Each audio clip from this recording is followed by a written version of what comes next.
Hello, everybody. Welcome into Sports by GSMC Podcast Network. I'm your host, Jeremy Lapidus. Today, we have a lot to cover. I hope everybody had a great weekend, had a great Father's Day if you were celebrating, but we do have a lot to go over. Game 5s were forced in both the NBA and the NHL. We're going to go over how that happened, everything that went on with the games, and what we're looking for as Game 5 for the NBA is tonight. Game 5 for the NHL is tomorrow. So we'll go over a little bit of those. We'll also talk a little bit about finals MVP odds for the NBA. It's been kind of a weird series for that. There's no true overwhelming favorite right now. It's kind of up in the air of who's going to win finals MVP. So we'll talk a little bit about that in the second segment.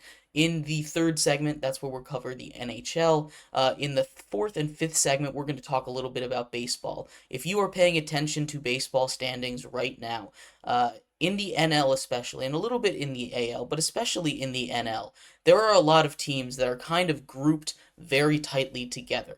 And that is culminating in what is looking to be a very, very interesting NL MVP race, not MVP, wildcard race, excuse me. So we will talk all about that in segment 4, as there are 7 teams within 1.5 games of that third wildcard spot. And then we'll close out our show talking a little bit about the Dodgers. They had a couple of unfortunate major injuries over the weekend, one to Mookie Betts, one to Yoshinobu Yamamoto. We will talk a little bit about how that affects the Dodgers in the future and everything else with the NL and the NL West specifically. But we're going to start off our show in the NBA today, talking a little bit about Game 4 of the NBA Finals. But before we get into that, remember that if you would like to be an even bigger part of the show than you already are, all you need to do is go to gsmcpodcast.net. Leave a tip or donation with a message in it. That message should pop up on the bottom of the screen for you, me, and everybody else around the world to see. If you do have a burning question about sports, anything at all you would like to ask, go ahead and throw that in the comments. I will get to it as soon as I possibly can. Appreciate all of you guys for sticking around, talking some sports with me here on a beautiful Monday afternoon. Like I was saying, though, we are going to start off our show today, though, in the NBA. And we've talked a lot about this series so far. We've gone from, oh, this is going to be a tight series, to, oh, this is going to be a sweep, to where we're at now. Game 3, the Celtics are up 3-0. The Mavericks are having their best player, Luka Doncic, questions, which is something that I did not expect to happen heading into this series. That was not on my bingo card, at least. But we head into Game 4, backs against the wall. They don't want to get swept. The Celtics are a great team. They're down one of their more dominant players, at least in the finals, in Kristaps Porzingis, and all the momentum is on their side. And yet, in Game 4, the Mavericks win, and they don't just win. They win by 38 points. And to put this into perspective for all of you guys, 38 points is a blowout. 38 points in the NBA Finals is the third biggest win margin in the history of the NBA Finals. Only the Celtics beating the '08 Lakers and the '90s Bulls taking out the Pacers had a higher win margin. So 38 points is ridiculous. This is a huge, huge momentum shift in this series. And momentum is a huge thing in the game of basketball. It was something that the Mavericks were out of, especially after Luka fouls out in Game 3. They're able to come out and dominate this game straight up, every single part of it. Luka and Kyrie combined to score more points than the entirety of the Celtics for the whole first half. That is not a normal thing that is supposed to happen. Luka and Kyrie are great, and they have the ability to do that, but the Celtics, the way that they've been playing, the way that they've been dominating this series, and you can make the argument that this series should be closer than it is. 3-1, 3-0 comeback has never happened in the history of the NBA. 157 times this has happened. 157 times the team down 3-0 has lost.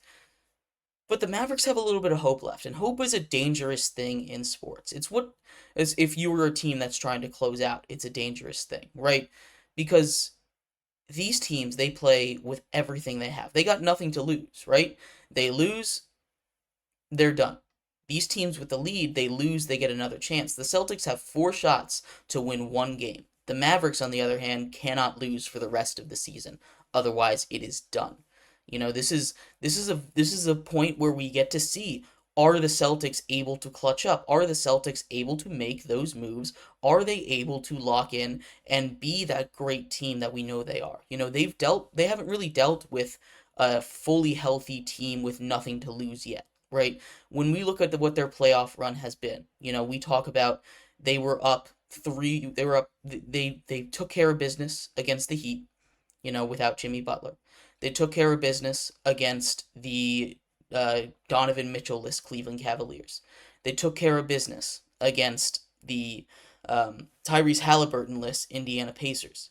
And now they go up against this team, this Luka Doncic-led team, and they seem to have figured something out. But then in game 4, the Mavericks come out with a different level of energy and passion than they've played with this entire series. And this is the kind of energy that we know they have the ability to play with, right? We've seen the Mavericks play with this kind of energy, play with this kind of passion throughout the first couple rounds of the playoffs, getting them to this moment. Round 1, round 2, round 3, round 2 and 3 especially against the Thunder and the Timberwolves. We've seen the Mavericks play with this kind of defensive effort and energy, especially against those Timberwolves. They were heavily favored to lose those series, and in clutch time down the stretch, they were able to put pressure on Anthony Edwards, not let him get to his spots, play defense, play good perimeter defense, attack the way they wanted, and I think a lot of that has to do with, matchup is obviously a big part of it, and I think the Celtics aren't a great matchup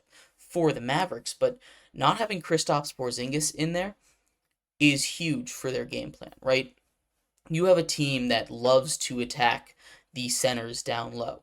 But when they're able to stretch the floor, when they're able to cover all these positions, it's hard to run that pick and roll action and attack that center, that low guy that doesn't have that kind of athleticism as like a Rudy Gobert might have.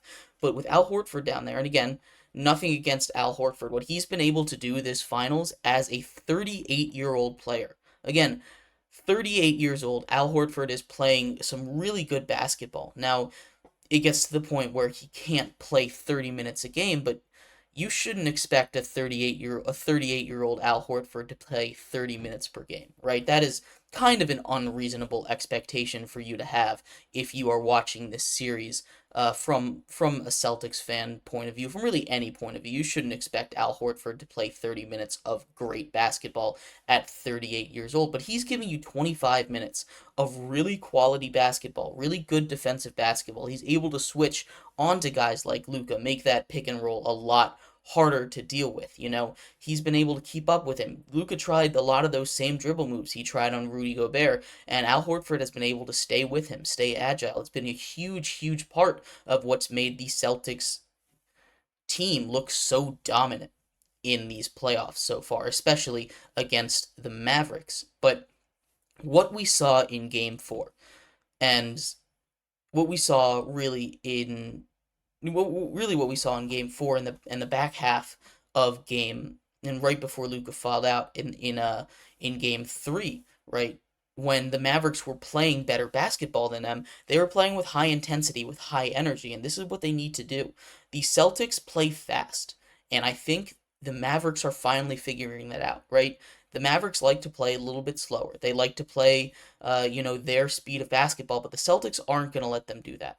And I know the Celtics made a lot of mistakes in game 4. They didn't play their brand of basketball. They didn't play smart basketball, which is another factor in why they lost. This isn't all on the Mavericks. A lot of it is on the way that the Celtics played, and I want to see how the Celtics respond here in game 5. It's going to be very, very interesting to see how and when and how and if they do respond to the way that they played in game 4 in Dallas. But going back home, playing against your home fans, we saw how much Kyrie struggled on the road, right? And Kyrie has been a huge part of these last two games for the Mavericks. Game three, even though they lost, he was the one keeping them in it. It wasn't a great Luka game. He was the one that was able to keep them in it. Despite Luka fouling out at the end, he still was able to keep them in it and keep it competitive. In game four, he and Luka both had great games, but really this Mavericks team kind of goes as he does. And I know that's a lot of pressure to put on Kyrie Irving, who is the number two option. But when you're playing like the Mavericks are, you expect Luka to go off, right? You expect Luka to score 30, 40 points maybe, have himself a nice game offensively and do whatever he does on the defensive end. But the rest of that, to keep pace with the Celtics, they need Kyrie Irving to drop 20 points minimum, right? They need 50 points combined out of their two stars, and Kyrie needs to score 20 for them to stay competitive. The role players need to step up. We saw a lot of them step up. Derek Lively hit his first career three. I know he's not a three-point guy. You're not going to rely on him to hit threes, but he played a great game in game four. Daniel Gafford didn't fill up the stat sheet quite as much as some of these other guys, but he played a great game. Really, the entirety of the reserve showed up for the Mavericks, and this is the way that we know the Mavericks can play basketball. This is how they got here. This is what they do. This is what they need to continue to do. And I want to see them keep that energy up, because that energy is what is going to make this a fun, competitive series. That is all I'm hoping for in Game 5 tonight. That being said, Game 5 back in the Garden. I'm going to give a little bit of a prediction here. You know, looking at the odds, obviously the way that the Celtics have been playing, one hiccup isn't going to be, the one hiccup isn't going to be the end of it, right? That's not going to be the end of their season. They're probably not going to end this. But I am a little concerned of how they're going to bounce back. The Celtics, for the one thing that they've struggled with all season long, has been closing games out. Right now, the game, Boston is heavily favored. They have a minus 265 in the sports book right now. That is a huge, huge favorite. And do I really disagree with that? No, I don't really disagree with that. I think that's about on point for what we should and might be able to expect for tonight's game in the Garden. Like I said, Kyrie hasn't been able to play great in Boston far, and unless he's able to be that Kyrie expect him to be the he was in Dallas, the Mavs stand no chance. I'm going to take the game just because, you know, all the energy. They need to play basically a perfect game to beat the Celtics, and the Celtics need to have their own kind of mess ups to lose these games. I do think this is going to be a much closer game, one of those kind of down to the wire game 3 kind of endings, where, the Mavericks aren't going to have to claw back from a huge deficit, hopefully. I really do think that this Mavericks team is a team that, if they got going earlier in this series, could have made this a 7-game series. I really do believe that. But they got going way too late. Those first 2 games in Boston just sapped all the energy out of them, and they weren't able to respond quick enough in Dallas. And with Luka fouling out, that really killed them. I am taking Boston to win this game. I don't know if I'm going to take them with the points. It's 6.5 point spread, but I am taking Boston to win this game. I do think this will be a close game. But yeah, in our next segment coming up, we are going to finish up our NBA coverage for the day. We're going to talk a little bit more about the NBA Finals MVP, because it's been an interesting series, right? There's no clear Finals MVP frontrunner. So we're going to talk a little bit about who I think should win Finals MVP, some of the candidates as the betting lines have them, and why they are in consideration. So stick around for that. We will be right back here on Sports by GSMC Podcast Network.